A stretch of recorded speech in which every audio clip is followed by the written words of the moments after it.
Bien, estamos en comunicación ya con Daniel Campos para no perder tiempo. Son 10:42 de la mañana. Daniel, ¿cómo estás? Buen día. Buen día, Antonio, ¿cómo estás? Un saludo para vos y todos los que nos están escuchando. Bien, me imagino, te recuerdo, ¿no? Por la duda, que esta es la última columna de este año, por lo menos termina algo distinto por este año y nos reencontraremos el año que viene, te recuerdo. Pero me imagino que por la fecha, por las elecciones del próximo domingo, te querrás ocupar de ellos, de ellas. Sí, vamos a hablar un poco de las elecciones, ¿no? De lo que se viene.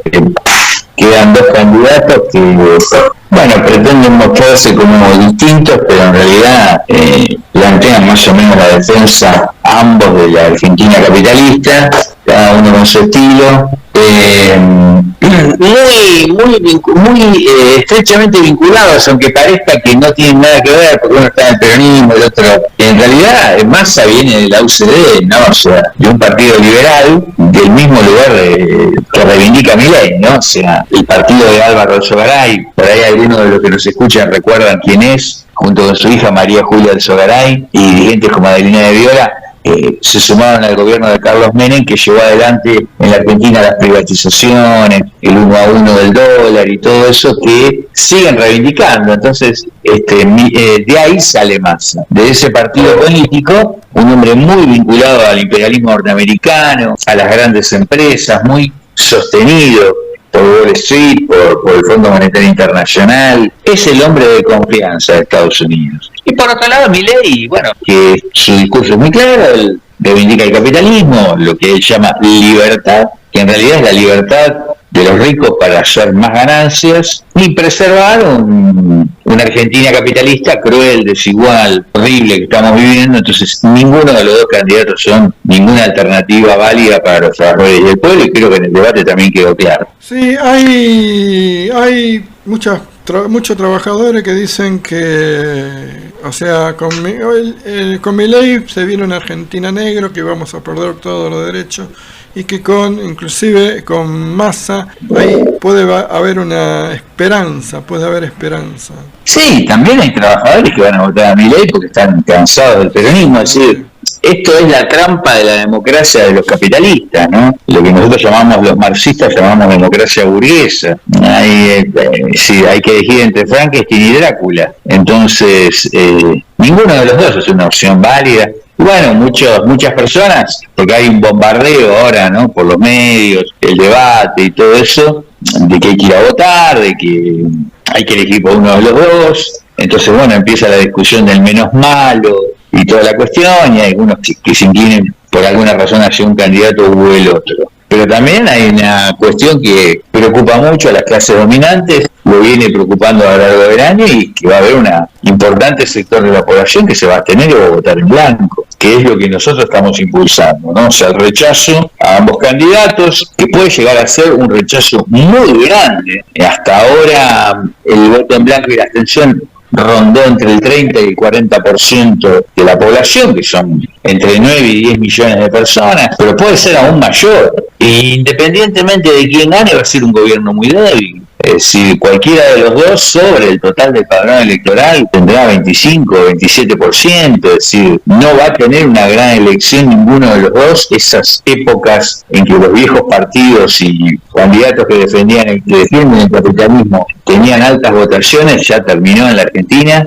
Ahora los candidatos tienen muy baja votación, y bueno, el gobierno que asuma va a ser un gobierno muy débil. Por eso es que Massa, o sea, ¿a qué llamamos un gobierno débil? Un gobierno que tiene el 30% y que tiene el 70% de la población en contra, que no lo votó. Y cualquiera de los dos que asuma, los dos ya han anunciado que van a llevar adelante un plan que va a atacar conquistas laborales de los trabajadores y del pueblo, según ellos, para sacar a la Argentina de la crisis. Es decir, es un gobierno muy débil que tiene que aplicar un plan contra el pueblo, y entonces la perspectiva que se abre para la Argentina es de grandes luchas y confrontaciones sociales, acorde con lo que está viviendo el mundo, ¿no? Que el mundo está viviendo un momento de grandes revoluciones, luchas sociales en todo el mundo. Massa dice que el próximo gobierno será diferente, aunque sea de signo peronista, porque, por ejemplo, ya no habrá sequía, entonces entrarán más dólares por el tema de exportaciones del campo.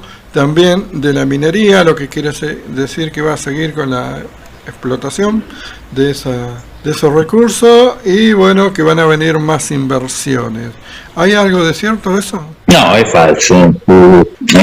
Y también lo que dice Milei es falso, de la dolarización. Ninguno de los dos va a traer ningún bienestar para los trabajadores y el pueblo. Primero, el capitalismo a nivel mundial está atravesando una crisis brutal. Justamente hoy se encuentran nuevamente el presidente de China y el de Estados Unidos en California. Se vienen reuniendo en los últimos 7 meses, creo que han tenido ya 8 cumbres.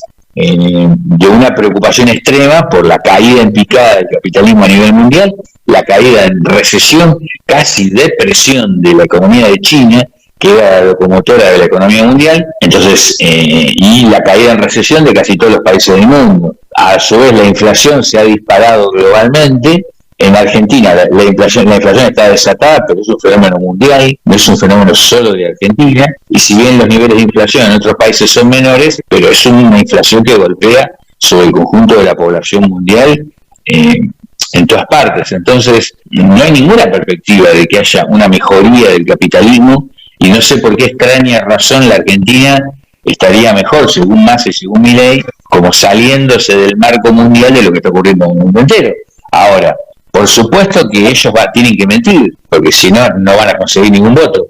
Ningún candidato va a una elección diciendo, prepárense porque mi gobierno va a ser una catástrofe. Todos los candidatos tienen que prometer el oro y el moro, pero nosotros tenemos que decir la verdad. Es decir, lo que se viene es un gobierno muy malo para los trabajadores y el pueblo, cualquiera de los dos que gane, y la perspectiva más probable es que tengamos que salir a luchar y a movilizarnos y a defender nuestros derechos y nuestras conquistas, sea cual sea de los dos el que triunfe. Por eso lo mejor es que sea un gobierno débil, que restarle apoyo para que sea más sencillo, desde nuestro punto de vista, luchar contra ese gobierno y defender nuestras conquistas y derechos. Eso es lo que se viene, y seguramente por la crisis que está atravesando el peronismo se van a dar nuevos fenómenos políticos y sociales. Estamos asistiendo al derrumbe del peronismo, al fin del kirchnerismo. Cristina Kirchner es una persona de quinto orden, hoy no tiene ninguna importancia, desaparecida, prácticamente borrada de la escena política. Máximo Kirchner es una persona impresentable. El kirchnerismo, que otrora tuvo digamos, los jóvenes se sintieron representados en ese movimiento, hoy es un movimiento que no representa a nadie, y de conjunto el peronismo se hunde. Puede ganar la elección porque es un aparato monumental, el aparato del Estado puede intervenir, haciendo fraude obviamente, acarreando miles de personas en todas las provincias a llevar a votar, porque tienen mediante los planes sociales y los sindicatos un poder de movilización de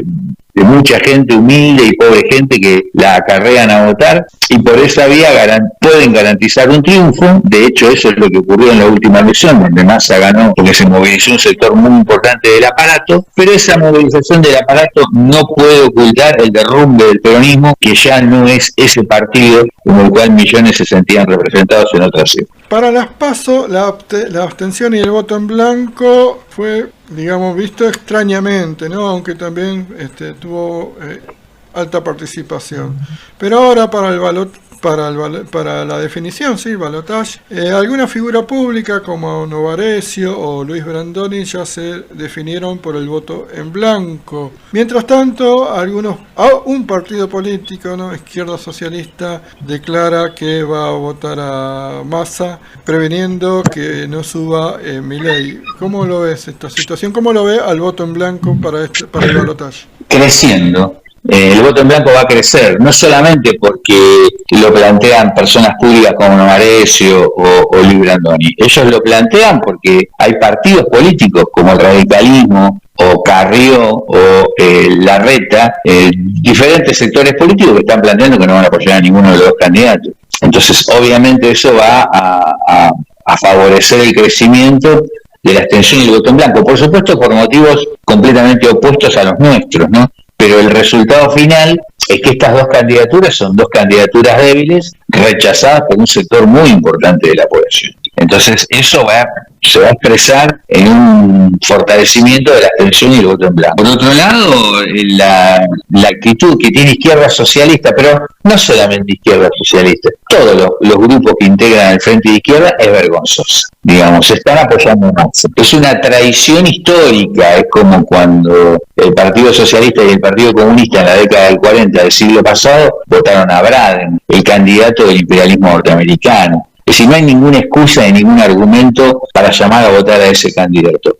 Los demás grupos de la izquierda no dicen claramente que de votar a Massa, pero no están llamando a votar a la abstención y el voto. O sea, están a la derecha de Brandoni, están a la derecha de Carrió, a la derecha de Larreta, digamos, ¿no? O sea, por lo menos Larreta está diciendo no apoyo a ninguno de los dos candidatos. La izquierda no llama a la abstención y al voto en blanco. Es una actitud vergonzosa que de hecho está diciendo vayan a votar por Massa, porque obviamente a Milei no van a llamar a votar. Entonces es una traición lo que está haciendo los grupos de izquierda, que es coherente con lo que han hecho todos estos años, porque todos estos años han apoyado al gobierno, nunca han planteado, ni siquiera en el peor momento de la hiperinflación aquí en la Argentina, cuando se disparó el hambre, la pobreza y la miseria, jamás dijeron fuera el gobierno, fuera Cristina, fuera Alberto, por una huelga general. Nunca llamaron a luchar contra el gobierno, nunca, en ningún momento. Y actuaron como una escribanía del gobierno del Parlamento. Tal es así que en el debate presidencial el propio Massa le agradeció públicamente a Miriam Bregman haber votado 24 leyes juntos. Es decir, una verdadera vergüenza el accionar parlamentario de los grupos de izquierda apoyando muchas iniciativas parlamentarias del gobierno. Es decir, actuaron como una escribanía. Pero toda esa actuación había pasado un poco desapercibida en este último periodo, pero ahora en el balotaje, digamos, las leyes de la democracia burguesa son inexorables. Cuando un grupo se somete a esas leyes, no queda mucho espacio. Entonces los grupos de izquierda tuvieron que decir y actuar como lo que realmente vienen haciendo, actuando a favor del gobierno. Y están, de hecho, alentando el voto a Massa.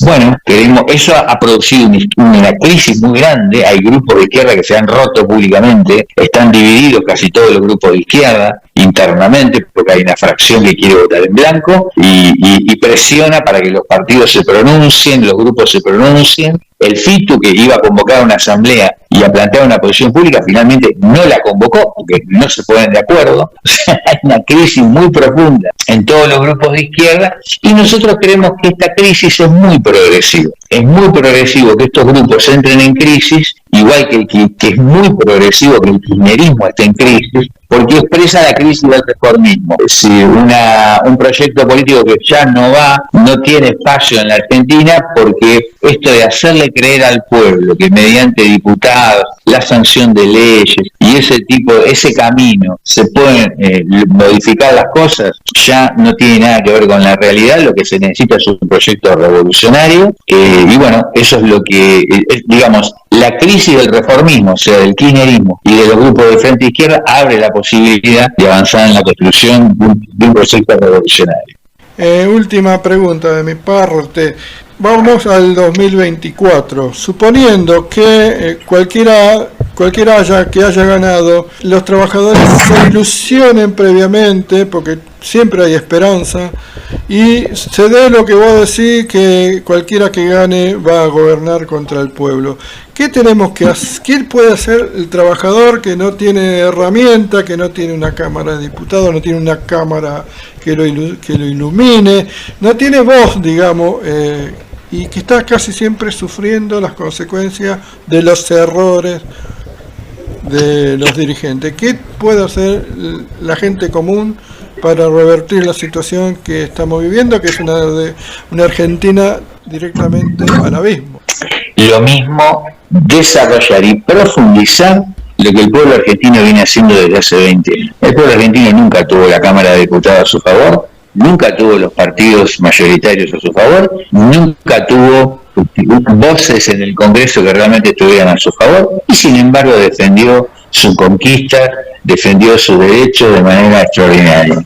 Lo vimos en el 2001, cuando hubo un levantamiento nacional en defensa del pueblo, de sus derechos, del robo a la clase media de sus ahorros. Lo vimos después en la tremenda movilización de las mujeres que lograron el aborto legal, seguro y gratuito, sobre la base de una movilización de masas en un país donde el Papa tiene un peso tremendo y el Vaticano tiene un peso tremendo, pasando por arriba de todas las estructuras políticas, obligaron al gobierno a sancionar esa ley, haciendo tremendas movilizaciones, como cuando Macri quiso imponer una reforma que afectara los derechos de los trabajadores y del pueblo, y fue frenada por producto de una movilización que no fue convocada por la CGT, ni por el kirchnerismo, ni por la CTA, ni por nadie. El pueblo se autoorganizó, y nosotros creemos que ahora hay mejores condiciones todavía para el desarrollo de ese tipo de procesos de autoorganización y el surgimiento de nuevos fenómenos políticos y sociales, por esto que te indicaba antes. Primero, porque hay una crisis muy importante de los partidos capitalistas, ya tanto el Juntos por el Cambio estalló, y por otro lado el peronismo también en una crisis muy grande, y el kirchnerismo también en una crisis y un proceso de extinción, y por otro lado la crisis del reformismo, del kirchnerismo y de los grupos de izquierda. Es decir, toda la crisis que hay en los partidos políticos es el mejor marco para que puedan surgir nuevos fenómenos políticos y sociales y poder construir una herramienta revolucionaria. Ese es el periodo que se abre. Seguramente el pueblo repetirá las experiencias que viene protagonizando, y seguramente toda la crisis política va a permitir una experiencia todavía política superior a todo lo que hemos vivido hasta ahora. Bueno, eso también es lo que estamos alentando del nuevo PCT y la Marx, ¿no? Por eso es que vemos muy bien todo este proceso que se está desarrollando. Bien, Daniel, muchos mensajes por tu columna, pero se acabó el tiempo. Te agradezco por esta columna de este año. Veremos encontrarnos el año que viene, ya así más tranquilo, y veremos cómo se desarrolla todo esto. Porque así tenemos que seguir hablando de estas cosas, porque solo no se van a solucionar. Sí, agradecerte mucho por esta columna del año 2023, la invitación a trabajar en este espacio radial con vos, poder desarrollar esta columna, que espero que haya sido útil, y bueno, volver a encontrarnos el año que viene, seguramente ya con un nuevo presidente y con un diferente panorama político que abordaremos y analizaremos juntos, ¿no? Bien. Así que un saludo a vos, felices vacaciones, y un saludo a todo el pueblo y la gente que nos está escuchando.